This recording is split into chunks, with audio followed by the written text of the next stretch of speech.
एणिकी खूब शीघ्र ऑनलाइन मिल मद घरे बसी मद अर्डर करें लोक एने देश में आरंभ होती पायलट प्रोजेक्ट परीक्षण सफल हेले 10 मिनिट्रे घरे मद पहुंचाइबे 4 ऑनलाइन डिलीवरी आप कंपनी गुड़िक स्विगी बिग बास्केट जोमाटो और ब्लिंकिट सहित हाथ मिलाइबे।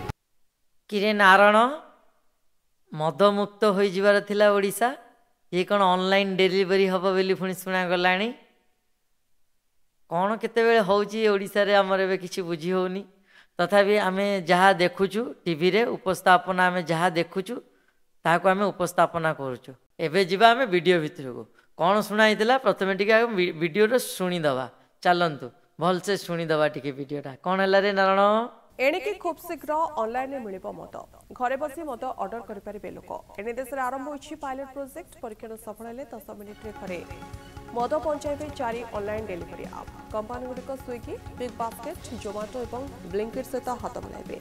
किंगफिशर एवं माने घरे एबे डायरेक्टली मद मिलिबो ऑनलाइन ने अपन ऑर्डर करिवे। वर्षा खरा होउची एबे भी वर्षा दिन आइला प्रबल वर्षा वर्षा होतिबो जाई होतिबो न जाई होतिबो ऑनलाइन बस की ऑर्डर करदेले मद आसिक घरे डायरेक्टली पहुँचला। मोबाइल तो समस्त हाथ में आउ फोन पे गूगल पे समस्ते तो यूज करछंती एबे चलला बहुत मद बिक्री हम ओडिशा को बहुत राजस्व आसो किंतु एथिरे लोकंकर क्षति घटब ना नहीं। जितेबाला इलेक्शन पूर्व बीजेपी कहते कि मद मुक्त करू ओडिशा आपण भी निजे कहते से गणमाध्यम भी देखा कि माने इलेक्ट्रोनिक्स मीडिया भी देखा कि मद मुक्त होइजिबो बोली सरकार डिक्लेयर करते किंतु एबे वर्तमान मद ऑनलाइन रे डिलीवरी होबो बोली माने सरकार कहउचंदी।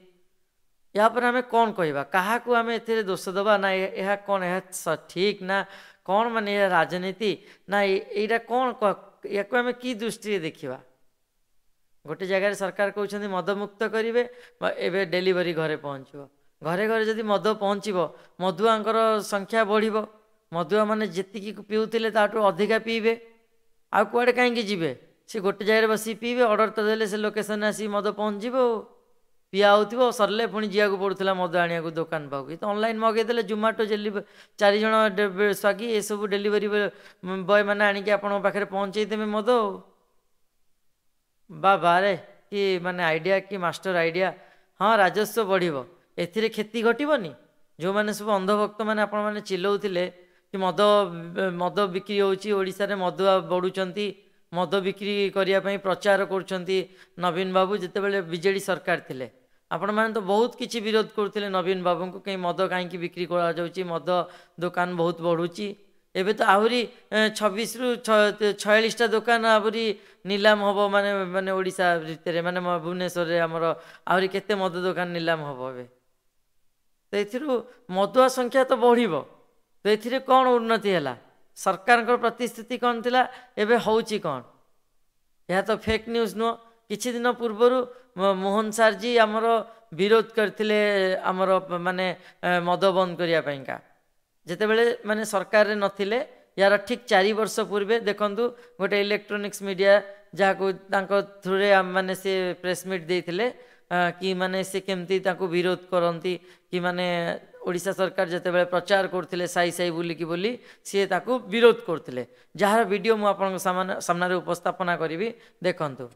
ओडिशा रे मदर प्रसार हो मद घरे घरे पहुँचू एवं ओडिशा राजकोष जो आज खाली पड़ी राजकोष रे किछि राजस्व ये मद विभाग द्वारा अधिक आदाय हो यही परिप्रेक्षी रे संपूर्ण भाव में आज विभागीय सचिव जिलार तांकर अधीक्षक मानक से निर्देश देइछंती गोटे पटे मंत्री कहउछंती जे ना आम अधिक आउ खोलबू ना किंतु ऑलरेडी विभागीय सचिव ऑर्डर दे देइछंती एथुरु जना पड़ुछि जे संपूर्ण भाव में राज्य सरकार मद प्रचार करिवे प्रसार करिवे एवं मद जनित जो क्षय क्षतिर जो आकलन आज करने कुंठाबोध करुच्ची सरकार आ वास्तव में आज जो ता द्वारा तार 10 गुणा क्षति होती सरकार देखुना संपूर्ण भाव में ये लोक परिवार को शांति करवा मद द्वारा एक्सीडेंट जो वृद्धि होउची ताकू रोकबार सरकार चाहूना आ जहाँफल कि आज सरकार संपूर्ण भाव में मद को प्रचार प्रसार करने संपूर्ण भाव सरकार को योजनाबद्ध भाव में राज्य सरकार या आज निर्देश कर विभाग मान इनक्वारी कर कौ जगह मद खोल कौटी अधिक बेपार हम से ये प्रकार निर्देश आज विभाग सचिव गत 2 दिन पूर्व देइछंती। ଶୁଣିପାରିଲେ ସାର୍ ମାନେ ଭିଡ଼ିଓରେ ସାର୍ କ'ଣ କହୁଛନ୍ତି ମାନେ ଯେତେବେଳେ ସରକାର ନଥିଲେ ସେତେବେଳେ ସେ ମାନେ ବିରୋଧ କରିଥିଲେ ବିଜେଡ଼ି ସରକାରକୁ କି ଏହା ସେ ପ୍ରସାର ସାହି ସାହିରେ ପ୍ରସାର କରିବେ ଆଉ ମଦ ଦୋକାନ କେଉଁଠି ଖୋଲିବ କେମିତି ଖୋଲିବ ତାପରେ ପ୍ଲାନିଂ କରିବେ ବୋଲି ସେ ନିର୍ଦ୍ଦେଶ ଦେଇଛନ୍ତି ଯେତେବେଳେ ଓଡ଼ିଶା ସରକାର ଥିଲେ ଏହା କରିଥିଲେ ଯାହାକୁ ବିରୋଧ କରିଥିଲେ ମୋହନ ସାର୍ଜୀ। କିନ୍ତୁ ଆଜି ଦେଖନ୍ତୁ ସାର୍ ନିଜେ ସରକାରରେ ଅଛନ୍ତି କିନ୍ତୁ ମଦ ବନ୍ଦ ହେବାର ପ୍ରତିଶ୍ରୁତି ଦେଇଥିଲେ କିନ୍ତୁ ଆଜି ମଦ ଡେଲିଭରି ହୋମ୍ ଡେଲିଭରି ହେଉଛି। ତ ଏଥିରେ ଆମେ କ'ଣ କରିବା ମାନେ ରାଜନୀତି କି କ'ଣ ବିଶ୍ୱାସ କରିବା? ଏହା ହେଉଛି ଆମର ଉପସ୍ଥାପନା। ଉପସ୍ଥାପନା ଆମେ କେବଳ ଆମର ରହୁଛି ଯାହା ଆମେ ଦେଖୁଛୁ ତାହା କହୁଛୁ। ଗୋଟେ ଜାଗାରେ ମାନେ ଯେତେବେଳେ ସରକାରରେ ନଥିଲେ ସେତେବେଳେ ମଦକୁ ଆପଣ ବିରୋଧ କରୁଥିଲେ, ଏବେ ଯେତେବେଳେ ଆପଣ ସରକାରକୁ ଆସିଛନ୍ତି ସେତେବେଳେ ମଦ ହୋମ୍ ଡେଲିଭରି କରିବା ପାଇଁ ମାନେ ପ୍ରୋସେସ୍ କରାଉଛନ୍ତି। ଏହାକୁ ଆମେ କି ରୂପରେ ଦେଖିବା? ଏହାକୁ ଆମେ କି ଦୃଷ୍ଟିରେ ଦେଖିବା? ଏହାକୁ ଆମେ କ'ଣ କହିବା? ଏହା କହିଲେ ଅନ୍ଧଭକ୍ତ ମାନେ କହିବେ ଆପଣ ନିର୍ଦଳିଆ ହିନ୍ଦୁ, ଆପଣ ସପୋର୍ଟ କରୁନାହାନ୍ତି, ଆପଣ ଫେକ୍ ନ୍ୟୁଜ୍ ଦେଉଛନ୍ତି। ଫେକ୍ ନ୍ୟୁଜ୍ କ'ଣ? ଯାହା ଆମେ ନ୍ୟୁଜ୍ ଆପଣଙ୍କ ସାମ୍ନାରେ ଆମେ ଦେଖୁଛୁ, ଆପଣଙ୍କ ସାମ୍ନାରେ ଉପସ୍ଥାପନା କରୁଛୁ। କେମିତି ଲାଗିଲା ଆଜିର ଭିଡ଼ିଓ ଆପଣମାନେ କମେଣ୍ଟ ବକ୍ସରେ ଜଣାନ୍ତୁ। ମୋ ଭିଡ଼ିଓକୁ ଲାଇକ୍ ସବସ୍କ୍ରାଇବ୍ କରନ୍ତୁ, ସେୟାର କରନ୍ତୁ। ଆଜିର ଭିଡ଼ିଓ ଏତିକି, ପୁଣି ଦେଖା ହେବା ନେକ୍ସଟ ଉପସ୍ଥାପନାରେ। ସେ ପର୍ଯ୍ୟନ୍ତ ମୋତେ ବିଦାୟ ଦିଅନ୍ତୁ। ମୁଁ ଆପଣଙ୍କର ପ୍ରିୟ ସୂର୍ଯ୍ୟକାନ୍ତ। ଜୟ ଜଗନ୍ନାଥ।